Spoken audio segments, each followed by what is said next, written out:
आदाब, मैं फारूक खान, संपादक इकरा पत्रिका, थार न्यूज़ इकरा पत्रिका के इस चैनल में आपका स्वागत है, आपका इस्तकबाल है।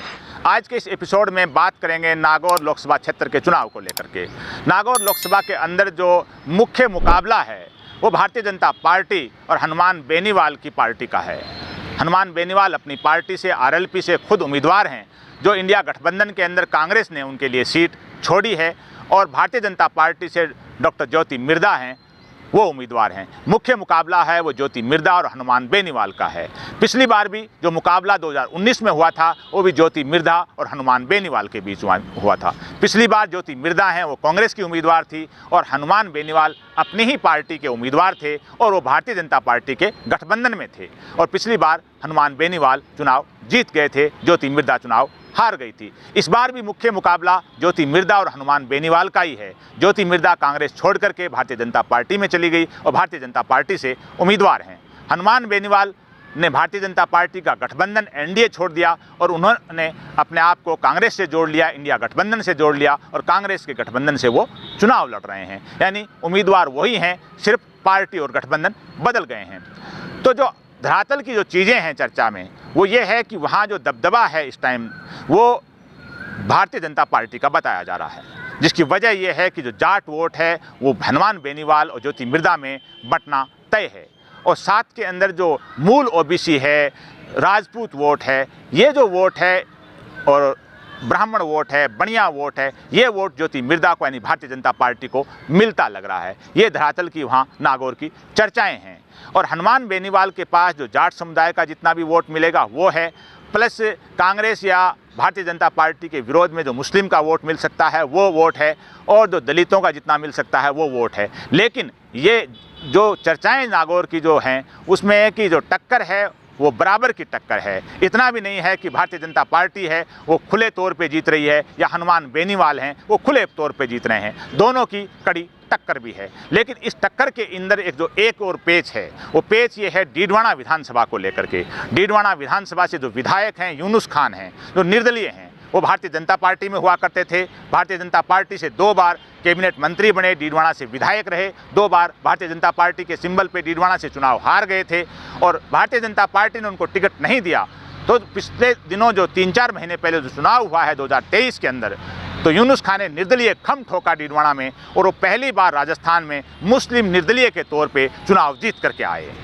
अब जो नए समाचार हैं कि यूनुस खान किसका सपोर्ट करेंगे, जाहिर सी बात है एक मुसलमान का, और पहली बार निर्दलीय चुनाव लड़के आना और जीतना ये अपने आप में एक मायना रखता है। उनके मैनेजमेंट का, चाहे उनकी जो योग्यताओं का, कोई भी कह सकते हैं, चाहे उन्होंने अथाह पैसा खर्च किया उसका कारण हो, लेकिन यूनुस खान की जीत हुई थी।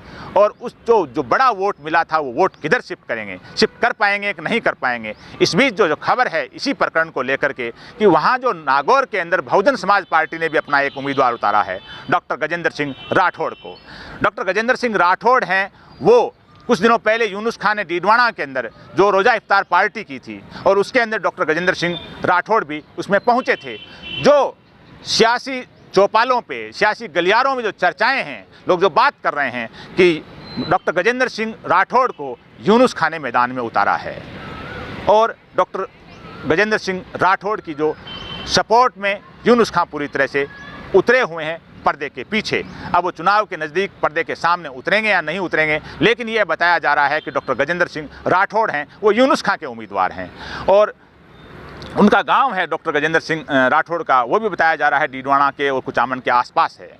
तो जो वोट है डॉक्टर गजेंद्र सिंह राठौड़ वोट लेंगे तो बहुजन समाज पार्टी के सिंबल पे हैं, तो अगर दलित वोट मिल जाए, राजपूत जाति से हैं वो तो राजपूत वोट मिल जाए, और यूनुस खान उनके साथ हैं तो यूनुस खान हैं तो डीडवाना का जो मुस्लिम वोट है, कायम खानी वोट है, वो उनको मिल जाए गजेंद्र सिंह राठौड़ को। ये गणित बताई जा रही है। लेकिन जो गणित ये है कि जो मुस्लिम वोट है वो कहीं भी यूनुस खान के कहने में वो गजेंद्र सिंह राठौड़ को पड़ता हुआ नहीं लग रहा है। और जो मुस्लिम वोट है वो यूनुस खान को तो पड़ गया था, लेकिन यूनुस खान के कहने पे गजेंद्र सिंह राठौड़ को पड़ जाए, ये बात वहाँ नागौर के जो राजनीतिक विश्लेषक हैं वो नकार रहे हैं कि ऐसा नहीं हो सकता। अब बात दलित वोट की है कि दलित वोट क्या बहुजन समाज पार्टी के सिंबल पे पड़ सकता है, तो लोग बता रहे हैं, राजनीतिक विश्लेषक बता रहे हैं पड़ तो सकता है, लेकिन इतना नहीं पड़ सकता। तो फिर वोट कहाँ से मिलेगा?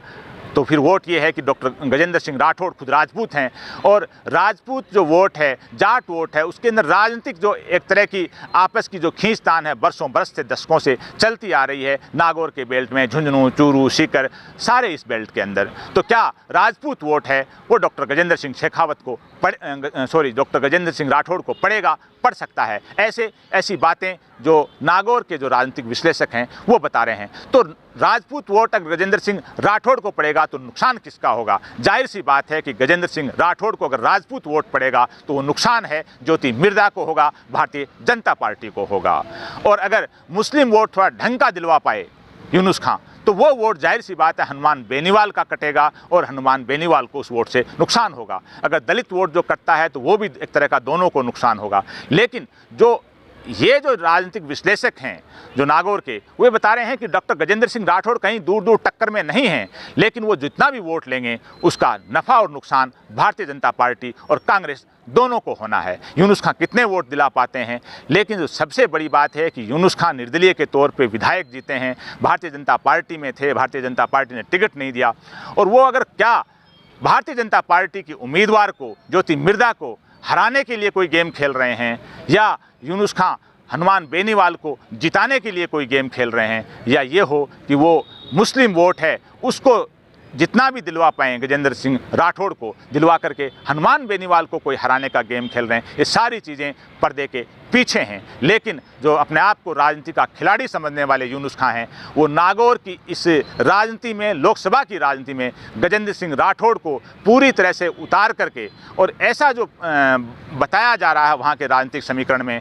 कि वो जो नुकसान है वो बड़ा नुकसान भारतीय जनता पार्टी का कर सकते हैं। भारतीय जनता पार्टी का नुकसान क्यों कर सकते हैं कि भारतीय जनता पार्टी के वो थे, 2 बार कैबिनेट मंत्री थे, उनको उम्मीद थी कि उनको हो सकता है कि भारतीय जनता पार्टी में वापस लेकर के कैबिनेट मंत्री बना दिया जाए, क्योंकि वो 2 बार कैबिनेट मंत्री रहे हैं, लेकिन उनको कोई मंत्री नहीं बनाया गया। उन्होंने काफ़ी कोशिशें भी की बता रहे हैं। इसी तरह से जो एक और निर्दलीय, जो शिव से निर्दलीय विधायक जीते हैं कुछ महीने पहले, रविंदर सिंह भाटी भी निर्दलीय मैदान में हैं, और उन्होंने जो बाड़मेर जैसलमेर की सीट है उस सीट में टक्कर लाके छोड़ दिए, यानी वहाँ एक तरह का त्रिकोणीय मुकाबला हो गया है। अब वहाँ भी देखना यह है कि नफ़ा और नुकसान किसका होगा। लेकिन अगर भारतीय जनता पार्टी का नुकसान होता है और रविंदर सिंह भाटी के कारण, तो सीधी है कि जो 2 बड़े निर्दलीय विधायक हैं रविंदर सिंह भाटी और यूनुस खां, उन दोनों के जो राजनीतिक कारस्तानी से भारतीय जनता पार्टी को बड़ा नुकसान हो सकता है। और अगर उन्होंने जो यूनुस खां ने मुस्लिम वोट अगर दिलवा दिए गजेंद्र सिंह राठौड़ को, तो जाहिर सी बात है कांग्रेस का बड़ा नुकसान हो सकता है। अब ये तो मतगणना के दिन मालूम होगा कि किसका वोट कहाँ पड़ा, किसको नफ़ा हुआ और किसको नुकसान हुआ। लेकिन ये राजनीतिक धरातल पे, सियासी गलियारों में नागौर में जो चर्चा है कि गजेंद्र सिंह राठौड़ को बसपा से उम्मीदवार के तौर पे मैदान में लाने वाले डीडवाना विधायक यूनुस खां हैं, वो ज्योति मिर्दा का भला करेंगे, हनुमान बेनीवाल का भला करेंगे, ये 4 जून को मतगणना के दिन ही मालूम होगा। आज के इस एपिसोड में बस इतना ही। जय हिंद, जय भारत।